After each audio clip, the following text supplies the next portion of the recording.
Hello, welcome to AI in Action. My name is Maurie. I'm here with my husband Jim, and we are going to talk about artificial intelligence. By the end of this episode, you should understand that AI anxiety is not just fear of technology. You see, graduates are walking across the stage after years of hard work in college, and some of them are hearing from adults that AI is the next great revolution. But for many students who just spent all of that hard work and all of that time preparing for a career, that may not sound very inspiring. It may sound like the world is already moving on and the effort that they just put in might be for nothing. So today we're asking something bigger than whether students like AI or hate AI. What we're asking today is what happens to learning, work, and human agency, Jim's new favorite word. I love that word. When smarter machines start doing more of the things that have always made the humans the value. So, Jim, this was something that you really spent a lot of time on. As a matter of fact, we did not do last week's episode because we talked about it and talked about it and talked about it, and it just wasn't quite where you wanted it to be yet when it came to the type of information that you wanted to share. That sounds better than the fact that we had audio problems. Well, we did have audio problems. We also had... We bought new microphones. We did get new microphones. We got new floating shelves. Well, that's just me. So the way I'm going to approach this episode, because it's a little more technical than what we have been doing recently, is so this one's going to be more of the engineer conversation and not necessarily the education conversation. Now you're making it sound boring. It's not going to be boring, I promise. So for someone who has not been reading about something that you call JEPA, and world models. And for 2 weeks now, you've been pretty obsessed with it.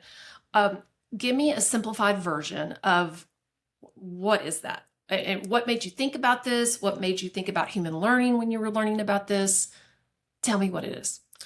Well, it started because I've been spending a lot of time working on learning with Jared. Yes. I mean, he's in college, he's finishing up, and I've spent a lot of time on PCSD, which is a framework that I developed to help Jared utilize AI, but in a way that's different than the way you probably expect to utilize it to learn. So I've been thinking a lot about learning. But I started following this video from Jan LeCun, who apparently he used to be Meta's chief AI scientist. Now I think he's on his own.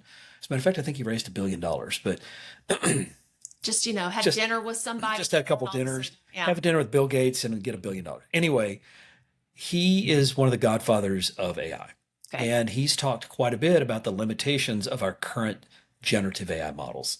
So he created this framework called JEPA, and I want to get this right. It stands for Joint Embedding Predictive Architecture. Basically, he said that instead of predicting every exact pixel or word to generate new content, it takes a piece of that data, compresses it into some abstract thing. That's a little complicated. Basically, think of it as the world is too complicated for the embedded models that we currently use, the generative models. The generative models are based on text. They're very powerful. Yes. There's two different types. There's generating images, which uses a thing called stable diffusion. And then there's the large language models that are based on language. Well, language in itself has limitations. The number of tokens that you can generate to represent possible language combinations has limitations. They're large, but there's still limitations. So when you start talking about using one of these to be more productive in the real world, you wanted to have a model of the world.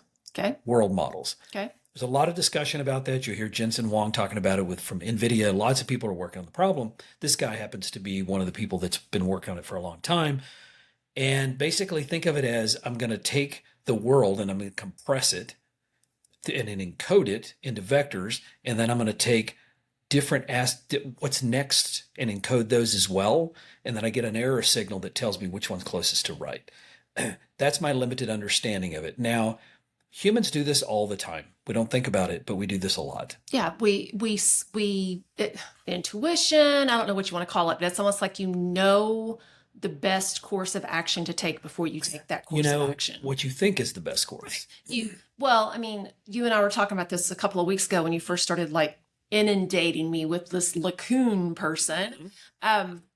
And I told you the story about how I was sitting in traffic and there were two lanes that were both going to be turning to the left. And my sister was like, you need to get in the far right left-hand turn. But I didn't because there was an 18-wheeler a couple of cars ahead of me. And so I pulled up beside the 18-wheeler. And my sister's like, why did you do that?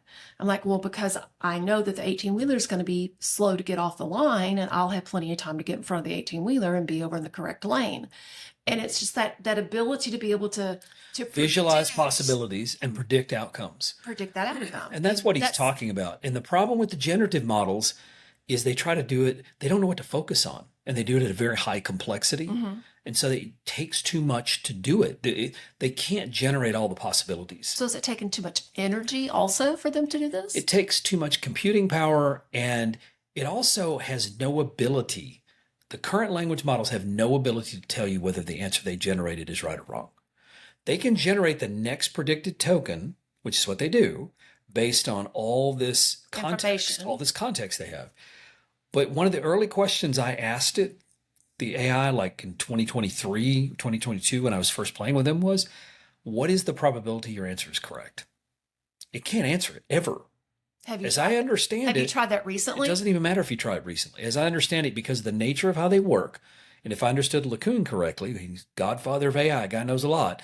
If I understood him correctly, it is physically not ever going to be possible in these models. You can put guardrails, you can compare outputs to what you thought the output should be after you've generated the output, but it can't tell you based on how it generated that output the probability that the answer is correct. So I'm not sitting in like the captain's chair in the Star Trek movie and saying, if I do this, and the computer coming back and saying, the probability of you dying is 82%. The probability of you wearing, if you have a red shirt on, of dying in this episode is 80%.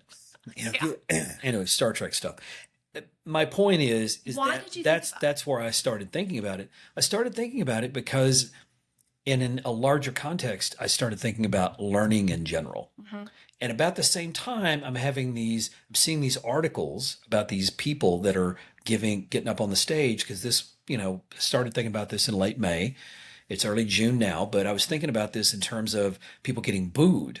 It was in the news. It was in the news, and people were getting booed. Actually, since we had to miss last week, there's even been more things coming out about people that, hating AI and the data centers and all this other stuff. There's a lot of negative press going on about it.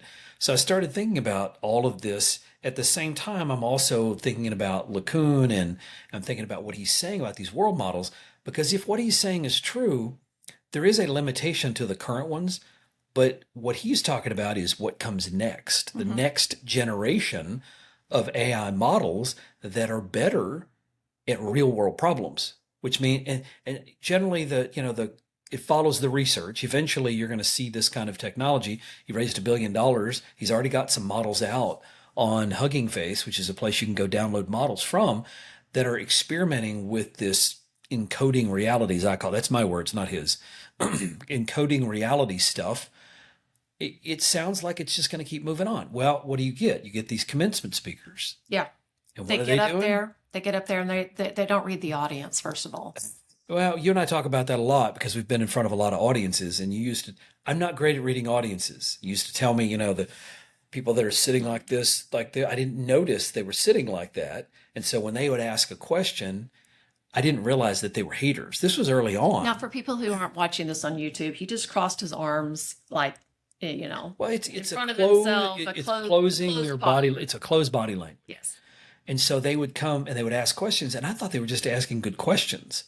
I didn't realize at the time they were trying to stump me. Anyway, so you get this person up there, and they're like, AI's going to take all the jobs. AI's going to, do all this stuff. What do you think these people? One of the people that got booed was at a liberal arts college, and that's one of the most fearful.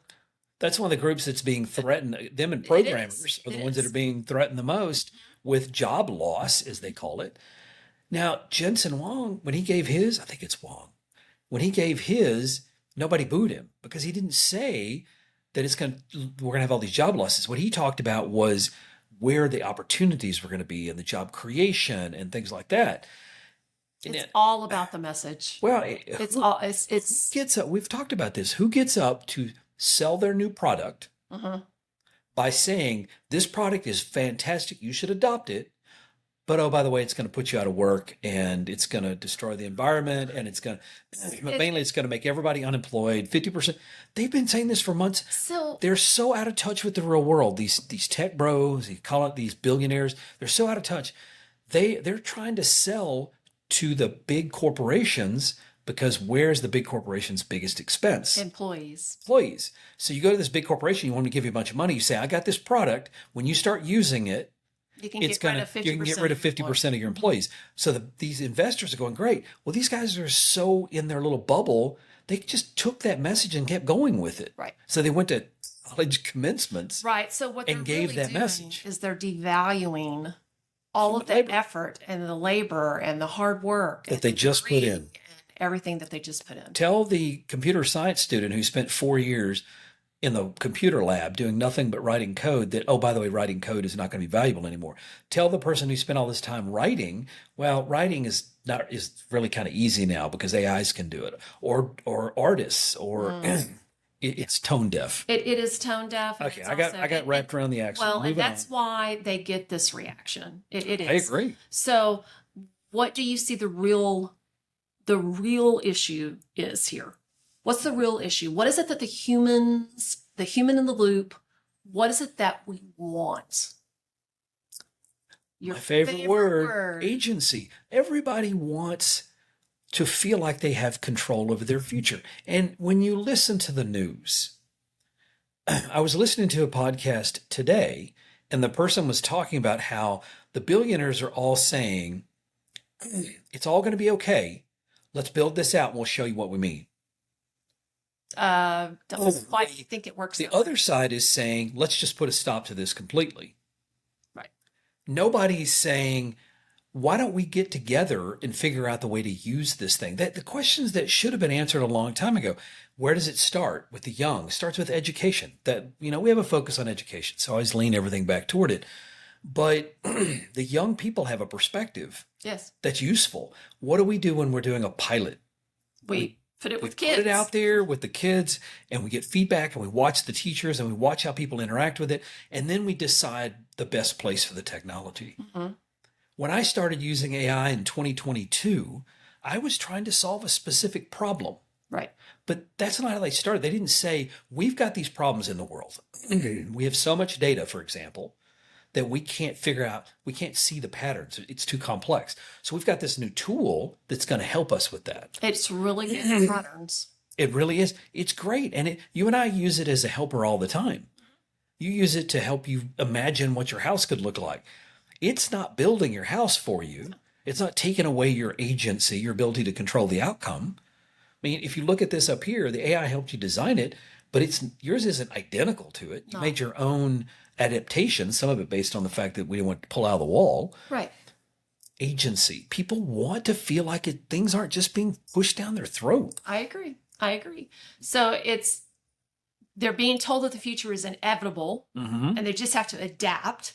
It's like the old, Just deal with it. Just deal with it. Let them eat cake. Let them right? eat. It sounds like let them it eat really cake. does. So, but the students still need to believe that their effort is going to lead somewhere and that they're going to have a place in the future. And so we need to have them change the message that they're selling. Well, the AI, these big guys, Sam Altman and people like that, they're already changing their message. Good. They're changing their message. Well, they're doing it out of fear. Because first of all, like I was reading that one of the billionaires from the Walton family, so afraid of eco terrorists. The Walmart one. Okay, Walmart family. She's afraid when she pulls her $475 million yacht into a harbor that people might misconstrue it as she's super wealthy and just showing off her wealth. So she's terrified of, I know. She's terrified of eco-terrorists. So she's got all this procedures she does. You've got Sam Altman saying, we need to tone this down some because people were, I don't know, throwing something at his house or egg in his house or whatever they were doing. So these people are afraid of what's happening, that people they're starting to get out the pitchforks. They're afraid of this. Data center all over the country. Towns are going, we don't want your data center because we don't want all the environmental pollution, all that stuff that comes with it. So they are starting to change their message, but they're a little late to the party.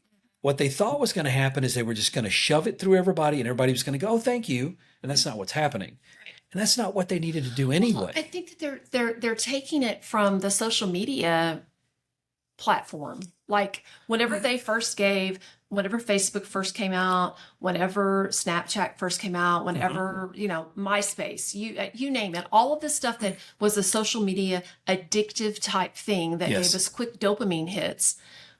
We were like, come on, give me more, give me more. Well, they also didn't go, oh, by the way, if you use this platform, we're going to make you unemployed. As a matter of fact, all they talked about was how it was going to spread the love around the world. We were all going to be more connected. And so it was a different message. It was a more positive message, even if the message was mostly false.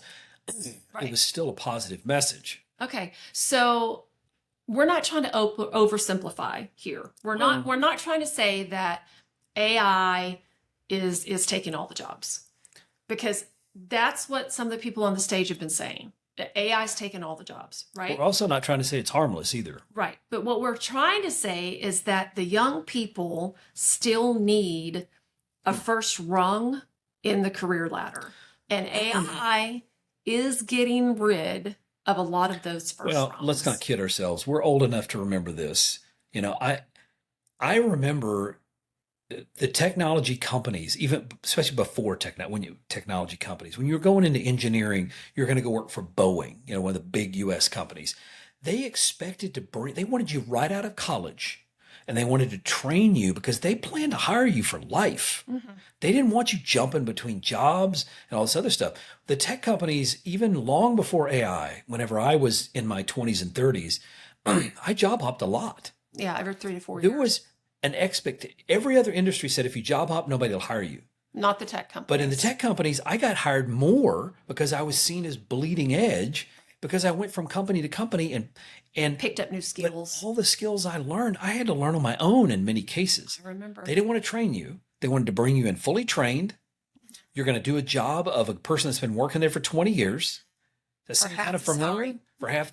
Well, in the case of me, because I was coming as a contractor, they actually paid me a lot more, but I didn't get any benefits. But as a contractor, you didn't get benefits, and you were temporary. And I was an at-will hire, which is the dream of every, but when you look at our current Republican Party, I almost didn't say because I was trying to stay out of politics, but there's so much discussions about we want everybody to be an at-will employee. In other words, we want you to basically be a contractor. Right. They want all the federal employees, all the state employees. Everybody is supposed to be an at-will employee, so that way I can fire you when I want to. That's the dream of it. Mm-hmm. Well, again, I have no job security. We're going to tell these kids this. I'm not going to train you. You have to train yourself. I'm not going to give you any job security. I want your benefits to be your own problem, meaning I'm going to get rid of all the social safety nets, because you don't need that. You're going to invest in the stock market and everything's going to be okay. Yeah. So it's one of those things where this is not a new problem. No. At all. It's not. Anyway, I'm way off track here. I know. You need to keep me back on track. I need to get you back on track. Yes, you do. So one of the things that we were going to talk about is how are schools involved in this? How do you think they're involved? How are schools involved in this? Well, I think that when a student enters the job market, they're already going to need to know the basic skills, because that first rung in the job market, maybe even the second rung, is disappearing. So you can't go in and be trained by the company that you're about to be working for. So you need to go in with already knowing how to, project manage. You need to go in knowing how to communicate. That sounds an awful lot like project-based learning and career tech classes. Yeah, it does. It does. See, that's a problem. So I know it is, especially in our current K-12 iteration that we're in right now. Yeah, where everybody wants you, it's all about high-stakes testing. Yes.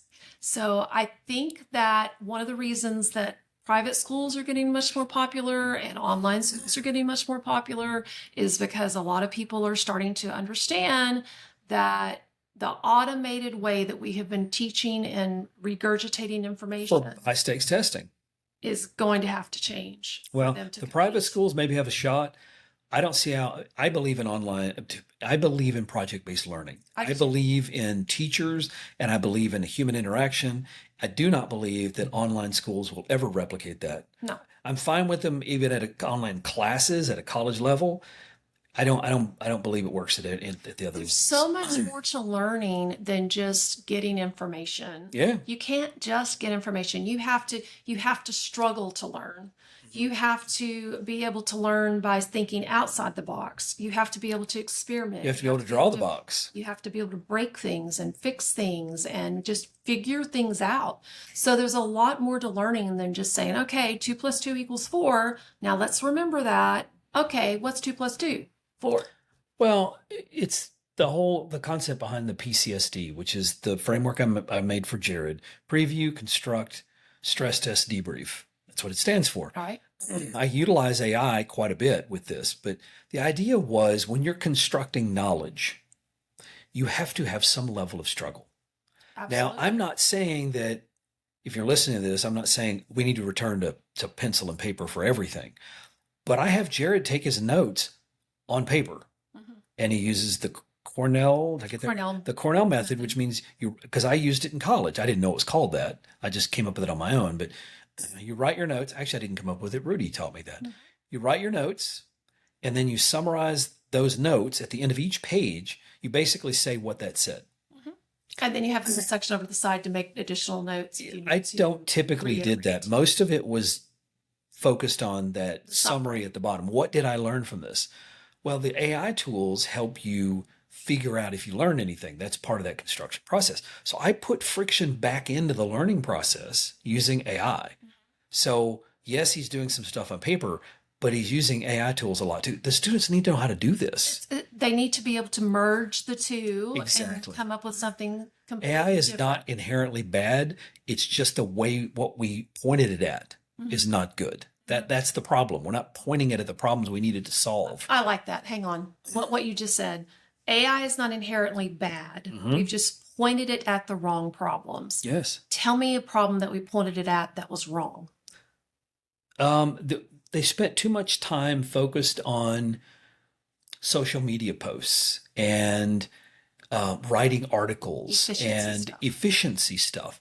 And I'm not arguing that there wasn't some value to it, but now we have AI slop everywhere. We have these horrible ads on YouTube that pop up constantly. I saw one about a mosquito thing today, and it showed an arm of somebody that had like 1,000 mosquito bites on their arm. And I was like, great AI generated video you got there. I've seen them where, it's because you and I started doing Tai Chi. I'm getting all these Tai Chi ones now.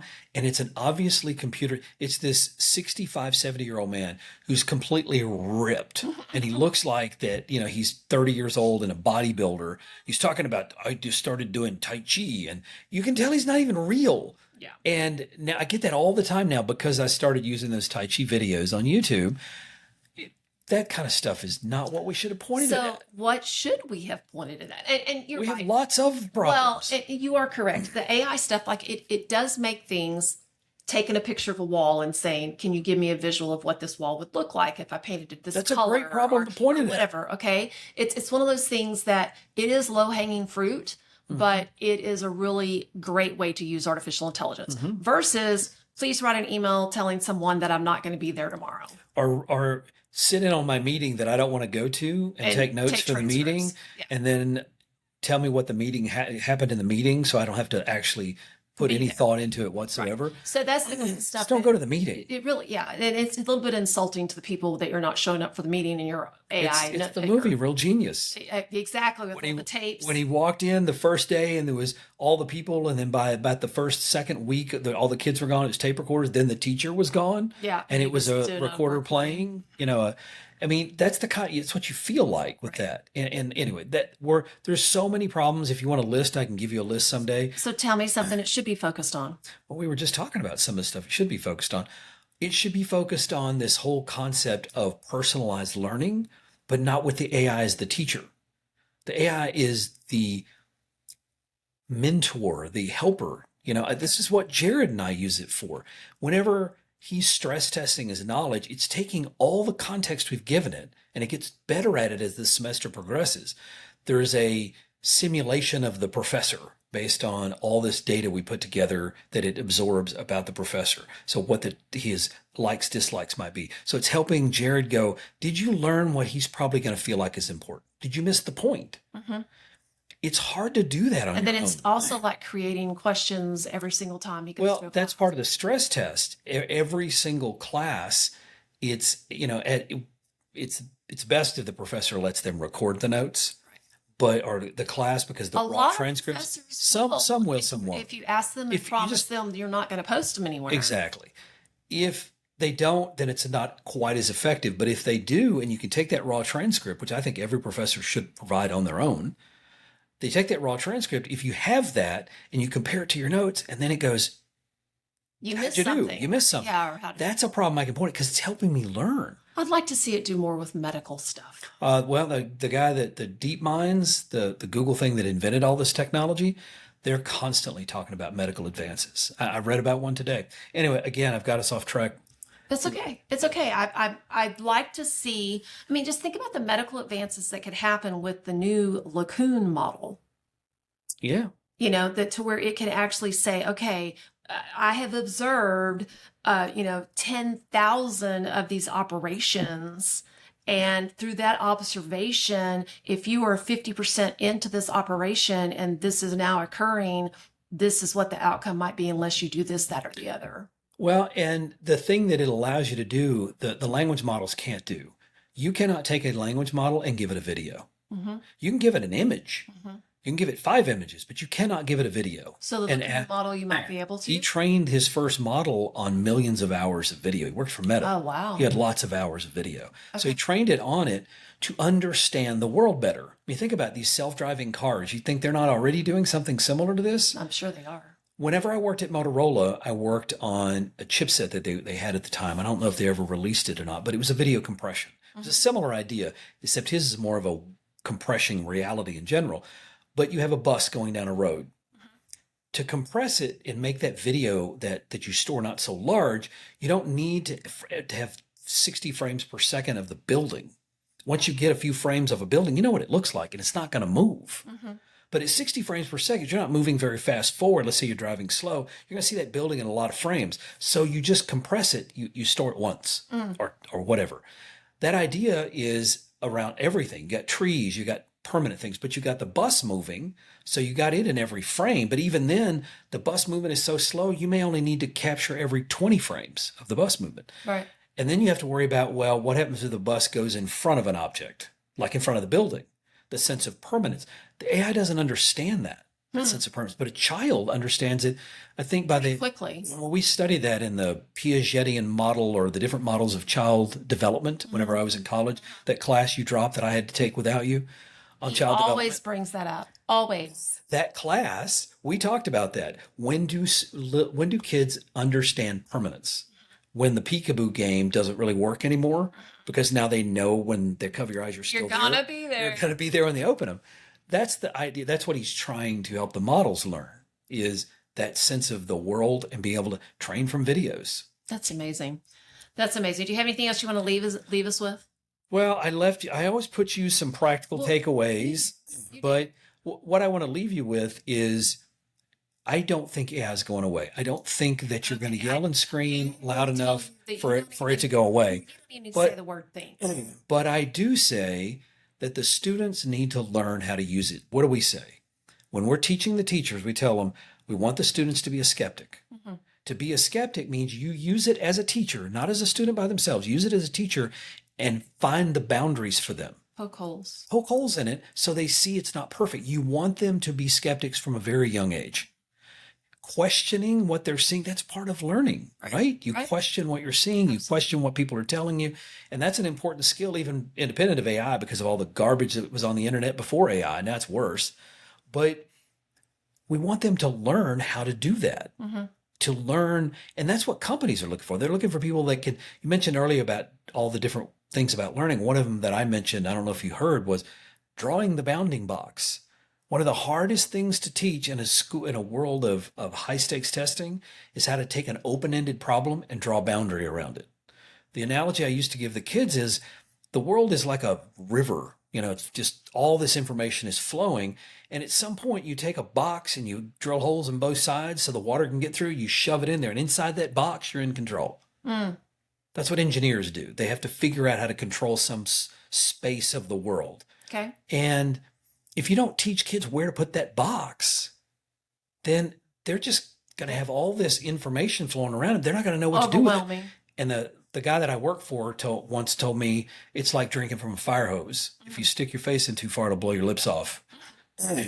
I've heard that a lot. Anyway, so I left you some practical takeaways, which I thought might be useful. That's good. I mean, for parents, one of the things, if you're a parent and you know that your kid is using artificial intelligence, which I hope that they are. And they are. I hope you just don't know they are, but that's they are. True. They might just be using it poorly. I hope that you're teaching them how to use it properly, but I also hope that you're doing things like, okay, now that you've used artificial intelligence, tell me what part do you understand better than what you did before? Yeah. Or what part can you explain to me with or without the AI helping you? So there's so many things that you could do for parents. You can do great revisions, have your kid be able to like orally defend what it is that they're telling you or that they're writing. Without getting into a huge list, if we had enough parents to ask, I would love to do a class for parents, like a webinar, teaching them how to introduce AI to their kids. Oh, I agree. You've got a book. I'm doing you got AI a book you're working on, which is AI Unplugged, which we're going to start selling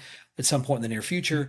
That idea of that AI Unplugged, when you incorporate AI and non-AI together in a creative way, it's a lot that parents can do with that. Yes. The main thing we need to know is that AI is not going away, and pretending that it is it's not like kids helping playing peekaboo. Students. It's not helping students. It's also like kids playing peekaboo. So, just because you close your eyes doesn't mean it goes away. Exactly. All right, I gave you one for teachers. The real question is whether we use it to make people more capable, more creative, and more in control of their lives. Let them feel in control. Let them feel in control. Give them back their agency.